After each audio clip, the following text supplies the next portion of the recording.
Ini adalah part ke-28, halaman 185, membaca buku Unlimited Power, kuasa terbatas. Bab ke-9, energi, bahan bakar, kesempurnaan. Kesehatan rakyat adalah betul-betul landasan di atas makna kebahagiaan mereka, dan segala kuasa mereka sebagai negara itu tergantung. Benjamin Disraeli. Kita telah lihat bahwa fisiologi adalah jalan menuju kesempurnaan. Salah satu cara untuk mempengaruhi fisiologi adalah mengubah cara kita menggunakan sistem otot kita.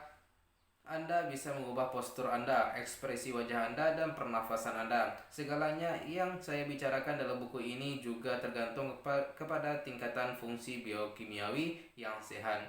Ini mengasumsikan bahwa Anda membersihkan dan memupuk tubuh Anda, bukan menyumbat dan meracuninya. Dalam bab ini akan kita telaah dasar-dasar fisiologi, apa yang Anda makan dan minum, dan bagaimana Anda bernafas. Saya sebut energi itu bahan bakar kesempurnaan. Anda bisa mengubah representasi internal Anda sepanjang hari. Kalau biokimiawi Anda kacau, itu akan membuat otak menciptakan representasi yang terdistorsikan. Itu akan mengacaukan keseluruhan sistem. Malah sangat kecil kemungkinannya Anda bahkan mau menggunakan apa yang telah Anda pelajari. Anda boleh saja mempunyai mobil balap paling indah di dunia, tetapi kalau Anda mencoba mengoperasikannya dengan bir, ia tidak akan berfungsi.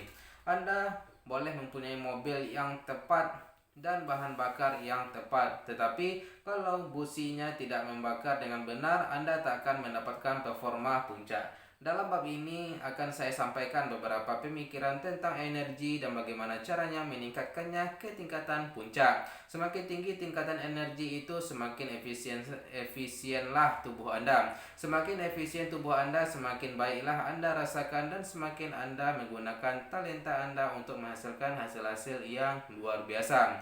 Saya rasakan sendiri pentingnya energi dan keajaiban yang bisa dihasilkan dari energi yang berlimpah. Dulunya berat badan saya adalah 268 pon. Sekarang berat badan saya 238 pon. Dulunya saya tidak betul-betul mencari segalanya untuk menjadikan kehidupan saya efektif. Fisiologi saya dulu tidak membantu saya menghasilkan yang luar biasa. Yang dulunya bisa saya pelajari dan lakukan dan ciptakan itu kalah penting dibandingkan dengan apa yang bisa saya makan dan yang bisa saya nonton di TV. Tetapi suatu hari saya memutuskan bahwa saya sudah muak dengan hidup seperti itu. Maka saya mulai mempelajari tentang apa yang menghasilkan kesehatan yang luar biasa. Lalu saya pelajari model orang-orang yang telah secara konsisten menghasilkannya dalam diri mereka. Tetapi bidang gizi demikian kontradiktif dan membingungkan, sehingga saya tidak tahu apa yang harus saya perbuat pada mulanya. Saya baca sebuah buku dan itu akan menasihatkan untuk melakukan ini, dan ini, maka ya, Anda akan hidup selamanya. Maka saya pun bersemangat hingga saya baca buku yang lainnya. Ia mengatakan kalau Anda melakukan semuanya itu, Anda justru akan mati. Jadi lakukanlah yang ini, dan ini. Tentu begitu saya baca buku yang ketiga, ia juga menentang dua buku yang pertama. Semua penulisnya MD, tetapi mereka bahkan tidak sependapat dalam hal-hal yang mendasar pun. Saya bukannya mencari titel, yang saya inginkan adalah hasil. Maka saya temukan orang-orang yang menghasilkan hasil-hasil dalam tubuh mereka. Orang-orang yang penuh semangat dan sehat, saya temukan apa yang mereka lakukan, dan saya pun melakukannya. Saya kumpulkan segala yang telah saya pelajari ke dalam seperangkat komitmen atau prinsip bagi diri sendiri, dan saya susun program 60 hari untuk hidup sehat. Saya tetap terapkan prinsip-prinsip itu setiap harinya, dan berat badan saya pun turun 30 pon dalam waktu 30 hari lebih sedikit. Yang lebih penting, akhirnya saya temukan cara untuk hidup bebas dari kerepotan dan bukan berorientasi kepada diet. Perhatikanlah 3 huruf pertama dari kata diet itu. Cara yang menghormati bagaimana tubuh saya bekerja. Akan saya jelaskan di sini prinsip-prinsip yang saya jadikan pegangan hidup saya selama 5 tahun terakhir. Tetapi sebelumnya, Izinkan saya beri Anda contoh tentang bagaimana prinsip-prinsip ini telah mengubah fisiologi saya. Dulunya saya butuh 8 jam untuk tidur. Dulunya juga saya butuhkan 3 jam wiker untuk membangunkan saya di waktu pagi. Satu yang berdering, satu yang mengoperasikan radio dan satu yang menyala lampu-lampu. Sekarang saya bisa memimpin seminar sepanjang malam, tidur pukul 1-2 subuh dan bangun setelah 5-6 jam tidur.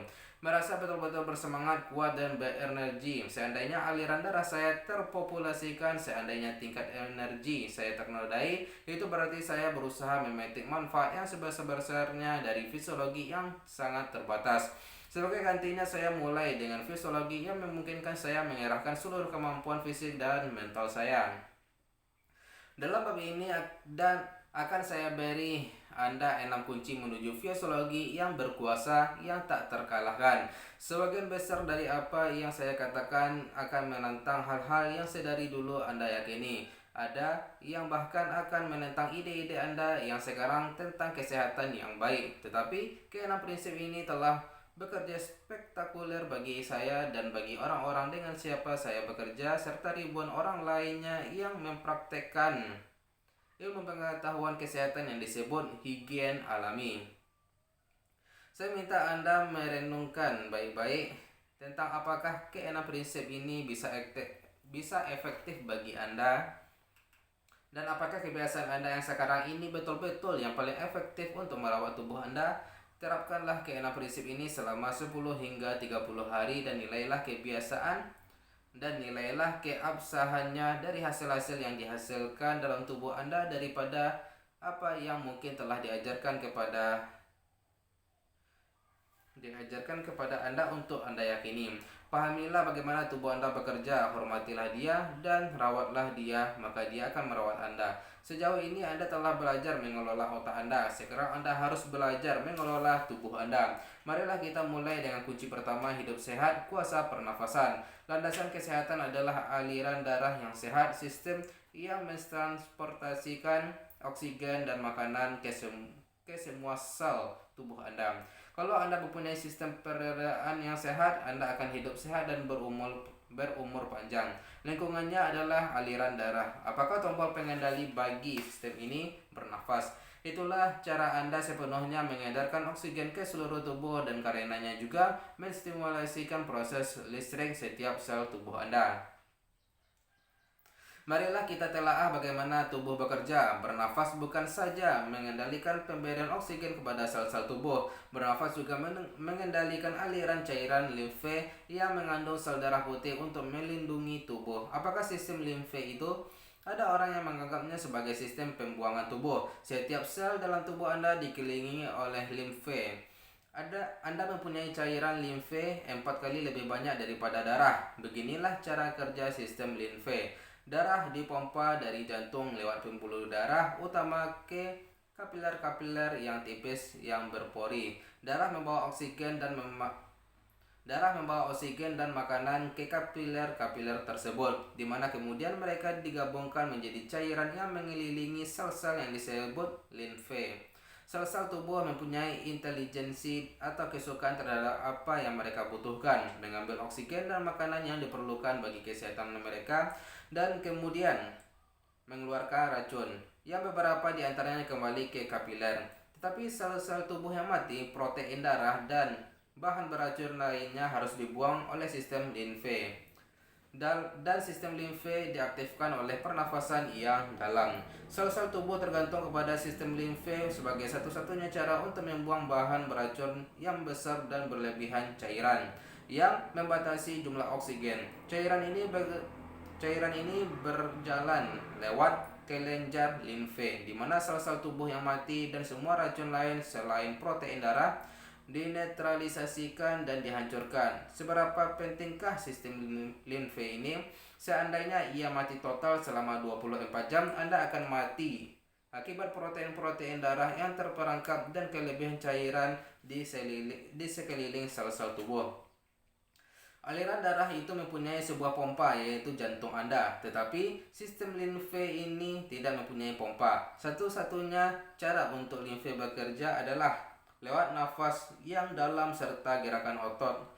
Jadi kalau Anda ingin mempunyai aliran darah yang sehat dengan sistem limfe dan kekebalan tubuh yang efektif, Anda perlu bernafas dalam-dalam dan menghasilkan gerakan-gerakan yang akan menstimulasi mereka. Perhatikan baik-baik program kesehatan manapun yang tidak mengutamakan pengajaran untuk sepenuhnya membersihkan tubuh Anda lewat bernafas efektif. Dr. Jack Shields, seorang ahli limfe yang disegani dari Santa Barbara, California, baru-baru ini mengadakan studi menarik terhadap sistem kekebalan tubuh. Ia masukkan kamera ke dalam tubuh manusia untuk melihat apa yang menstimulasikan pembersihan sistem limfe. Ia temukan ternyata pernafasan diafragma yang mendalam itulah yang paling efektif untuk itu. Itu menciptakan sesuatu seperti vakum yang menyedot limfe lewat aliran darah dan melipat gandakan kecepatan darah membuang racun. Malah pernafasan mendalam dan olahraga bisa mempercepat proses ini sampai 15 kali lipat. Kalau Anda tidak mendapatkan apapun dari bab ini selain pemahaman tentang pentingnya pernafasan yang dalam, Anda sudah bisa secara dramatis meningkatkan tingkat kesehatan tubuh Anda. Itulah alasannya mengapa sistem kesehatan seperti yoga demikian memfokuskan perhatiannya kepada pernafasan yang sehat. Tidak ada yang seefektif itu untuk membersihkan tubuh Anda. Hanya dibutuhkan akal sehat saja untuk menyadari bahwa dari semua unsur yang diperlukan bagi kesehatan yang baik, oksigen itulah yang penting. Tetapi penting diperhatikan seberapa pentingnya itu. Dr. Otto Warburg, pemenang hadiah Nobel dan direktur Max Planck Institute for Cell Physiology, mempelajari efek oksigen terhadap sel-sel tubuh. Ia mampu mengubah sel-sel sehat yang normal menjadi sel-sel ganas hanya dengan mengurangi oksigen yang tersedia bagi mereka.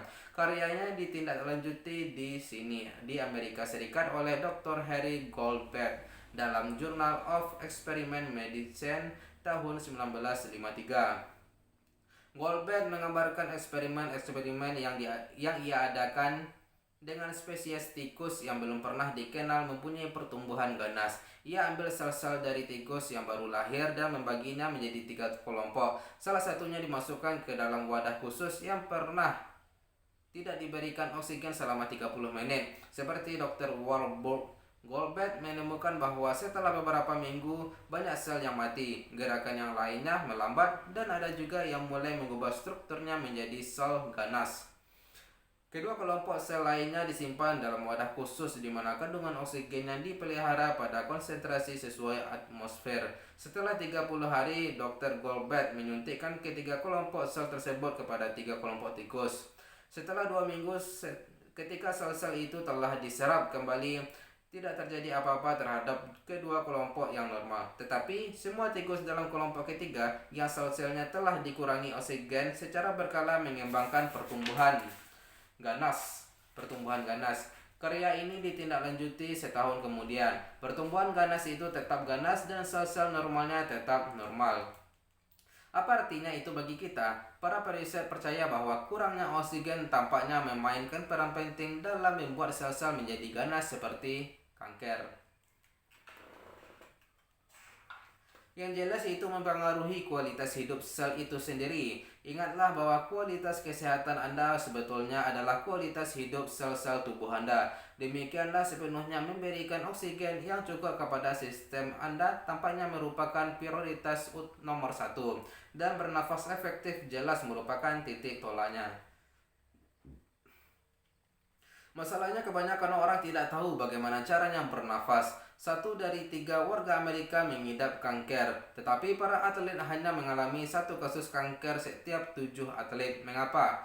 Studi-studi ini mulai memberi kita penjelasan bahwa atlet itu memberi aliran darahnya unsur yang terpenting, yaitu oksigen.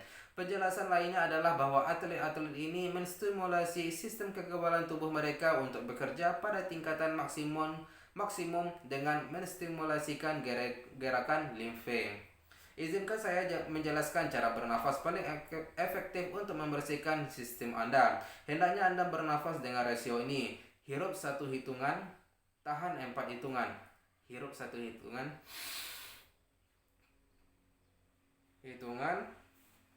Tahan 4 hitungan. Hembuskan 2 hitungan.